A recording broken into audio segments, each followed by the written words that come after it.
दोस्तों, क्या आपको एंजाइटी है? क्या आपको स्ट्रेस है?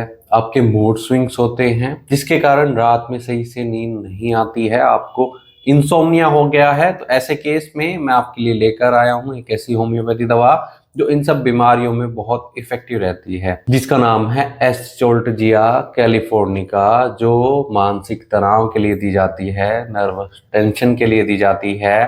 ये दवाई कहीं ना कहीं दर्द में भी राहत देती है और बच्चों में बेड वेटिंग की समस्या के लिए भी इफेक्टिव रहती है। इसके अलावा ये दवाई जनरल वीकनेस में दी जाती है, रेस्पिरेटरी प्रॉब्लम्स में दी जाती है, कार्डियोवैस्कुलर हेल्थ के लिए दी जाती है, यानी हार्ट की बीमारियों में दी जाती है, नसों की बीमारियों में दी जाती है, पैरालिसिस में यानी लकवे में बहुत इफेक्टिव होती है।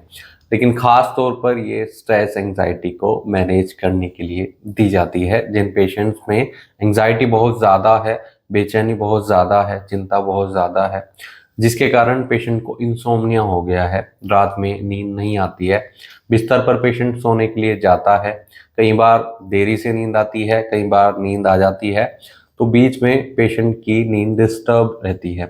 ऐसे डिस्टर्ब स्लीप में ये दवाई बहुत इफेक्टिव रहती है। ये दवाई पेशेंट के माइंड को रिलैक्स रखती है, कामनेस देने का काम करती है। ये दवाई डिप्रेशन के पेशेंट में इफेक्टिव रहती है। जिन पेशेंट में एंग्जाइटी की समस्या है, नर्वस टेंशन है, इंसोम्निया की परेशानी देखने को मिलती है, ऐसे केस में डिप्रेशन के पेशेंट में भी इफेक्टिव रहती है। इसके अलावा अगर मैं और बीमारियों की बात करूं तो ये दवाई बेड वेटिंग की परेशानियों में दी जाती है। छोटे बच्चे जो बिस्तर पर अक्सर पेशाब कर देते हैं, तो ऐसे में नींद में होने वाले बेड वेटिंग के लिए दवाई बहुत इफेक्टिव रहती है। ये दवाई ऐसे पेशेंट में दी जाती है जिनके मूड स्विंग्स होते रहते हैं, जिनके अंदर स्ट्रेस बहुत ज़्यादा होता है, पर्सनल या प्रोफेशनल स्ट्रेस पेशेंट को बहुत ज़्यादा होता है, तो ऐसे केस में ये बहुत इफेक्टिव रहेगी। इस दवाई को वेरिकोज वेन में भी दिया जाता है। ये ब्लड वेसल्स में होने वाली बीमारियों में भी इफेक्टिव रहती है और कार्डियोवैस्कुलर हेल्थ के लिए भी इफेक्टिव रहती है, जैसा कि मैंने आपको पहले भी बताया है।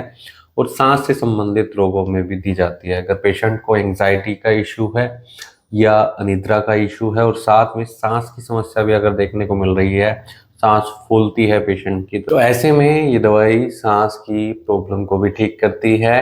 अगर आपको इनमें से कोई भी तकलीफ है और आप इस दवाई का सेवन करना चाहते हैं, तो एक बार अपने होम्योपैथी डॉक्टर से सलाह जरूर ले लें। बिना डॉक्टर की सलाह के आप कोई भी होम्योपैथी दवाई न लें। इसके लिए आप हमसे भी संपर्क कर सकते हैं। दिए गए व्हाट्सएप नंबर पर संपर्क कर इलाज या सलाह ले सकते हैं। वीडियो देखने के लिए धन्यवाद। चैनल को सब्सक्राइब करें और कमेंट सेक्शन में जरूर बताएं कि हमारी वीडियोस आपको कैसी लगती हैं। Thank you.